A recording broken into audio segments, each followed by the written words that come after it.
Hi everyone, welcome back to HLS.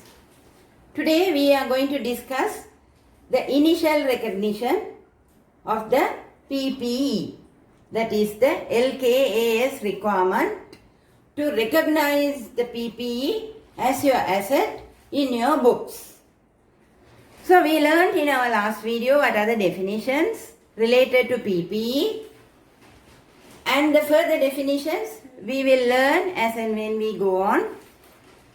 So we are going to learn the initial recognition.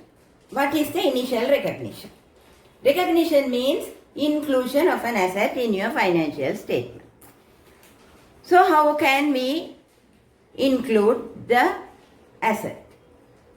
It has to be at cost. Any item of asset to be included in the financial statement or recognized in the financial statement initially has to be at its cost. What is the cost?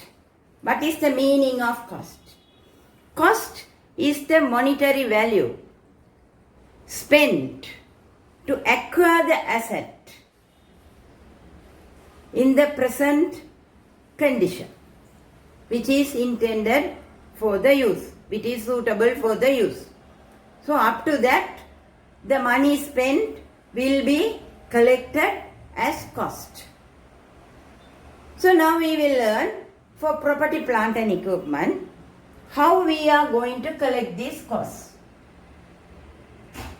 So if you are purchasing an asset, you will pay the supplier the invoice price.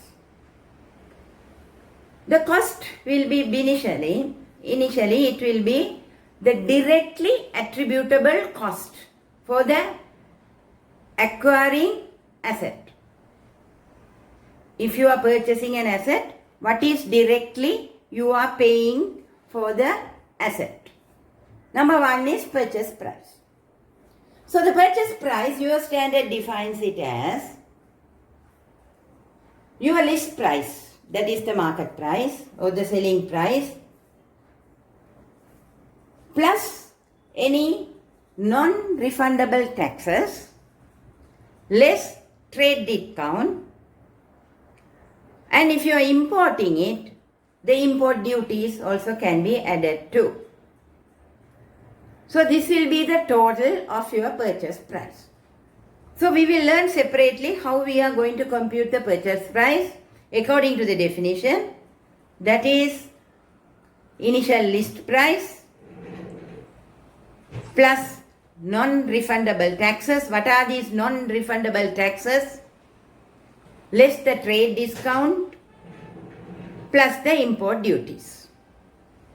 So we will learn that subsequently in detail. So this is one cost. So the second attributable cost will be any directly attributable cost to bring the asset to the location where you are going to use it, and the condition, in the required condition for its intended use. So whatever the amount you spend for the asset to bring it to the location and condition are directly attributable cost, and it also can be added to the cost of the asset. So there can be examples for this. So we will see what are the examples. If I tell you, if you are constructing an asset, it can be the employee benefits that you are paying, or if you are purchasing an asset and installing an equipment, site preparation, initial delivery or handling cost, installation and assembly cost, and cost of testing the equipment, and finally the professional fees. If you pay anybody, architects, lawyer or accountant, you can include all those expenses what you have incurred to purchase this asset and bringing it to the location and condition intended for its use. this can be done. Then third category of the cost is if you are installing an asset, mainly for these power plants, nuclear power plants and the big installations, you will have a requirement after the use of the asset.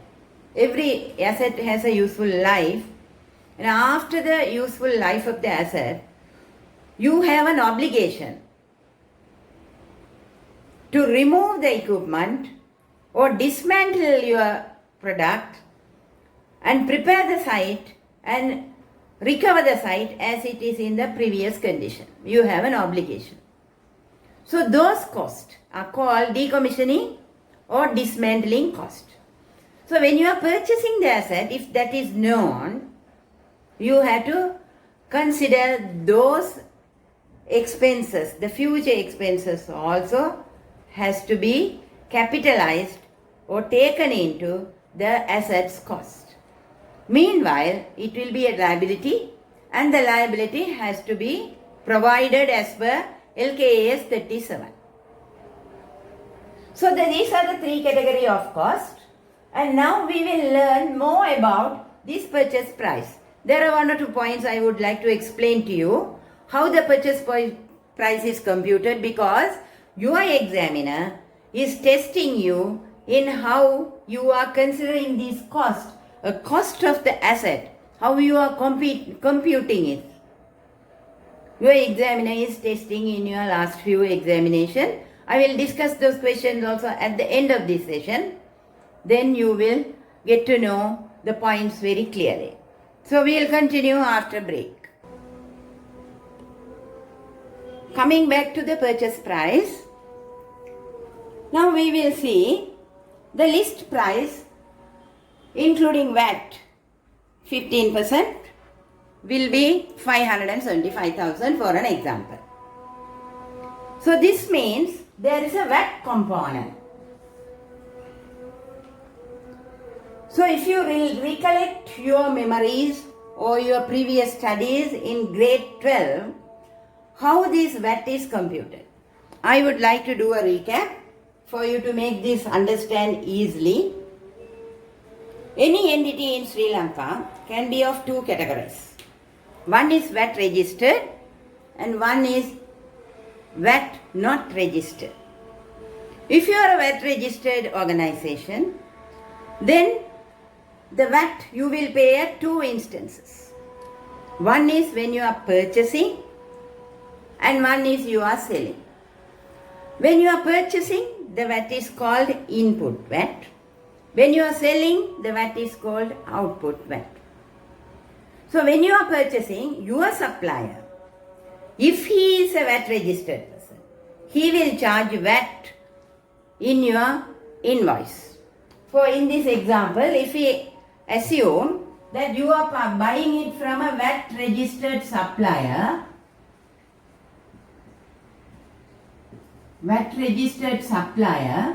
he will charge, he is saying list price including 15% VAT, 575,000. So this means he will include VAT 75,000. That is calculated 575,000 is including VAT. That means it's 115% into 15% is, so your list price is only 500,000. He has added the VAT. So if your purchaser is a VAT registered supplier, if your supplier is a VAT registered supplier, then he will charge VAT for you. If you are a VAT registered person, you can set off this VAT. This VAT is called as input VAT. So you can set off this VAT against your VAT payable on sales. So this is not a cost for you in calculating the cost of the asset, property, plant and equipment. It is not a cost for you. You have to remember that. This is a refundable tax. And the standard allows you to add only the non-refundable tax. But again, if you are not a VAT registered person, and if your supplier is a VAT registered person, he will definitely charge the VAT. You will pay 575,000 to him, less any trade discount. But you have no authority to claim this input VAT because you are not paying any output VAT in your sales. Because you are not a VAT registered person. So you have to make note of this. This is being examined in your exam, A-level exam. So in that case, this 75,000 is non-refundable. That becomes your cost. So when you are calculating the cost of the asset, you have to take this 75,000 as your cost. So we'll do an example later, so you will understand much more clearly. I hope I have explained to you clearly. Now there's a confusion for the students between trade discount and cash discount. Trade discount, if you recollect your past grade 12 syllabus contents, the discounts are of two types you would have learned. Trade discount is never recorded in your journals or in your books of accounts. Always when you are obtaining a trade discount, it is deducted from your invoice price and the net of trade discount will be entered in your purchase journal or general journal as necessary. But what is cash discount? Cash discount is a motivation for the customer to pay earlier than the stipulated or specified time. So cash discount is treated as an income. If you remember, you would have, when you received the cash discount, you would have recorded it as a discount received and treated as an income, other income in your profit and loss. So you debit creditors and credit discount received. On the other hand, if you are selling, you allow the discount. That discount is an expense for you and you will debit discount allowed and credit debtors. It's just a recollection for you to compute the purchase price. So this is the summary of the costing involved for property, plant and equipment. So coming back to the earlier explanation, we have three categories of cost to include it in property, plant and equipment. One is the purchase price including import duties, non-refundable taxes, less trade discount. And second one, any cost directly attributable for the asset to be brought in to the present location and in the condition intended for use.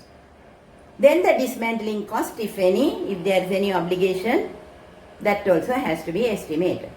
So all three costs comprises the total cost of the asset to be recognized initially in your books. So that's all for now. We'll continue with the next video, proceeding with LKAS16, the other points, that is, we will go next to the depreciation and see how we are going to calculate depreciation and the terms defined for depreciation related items. We will learn all that. So until then, good luck and take care.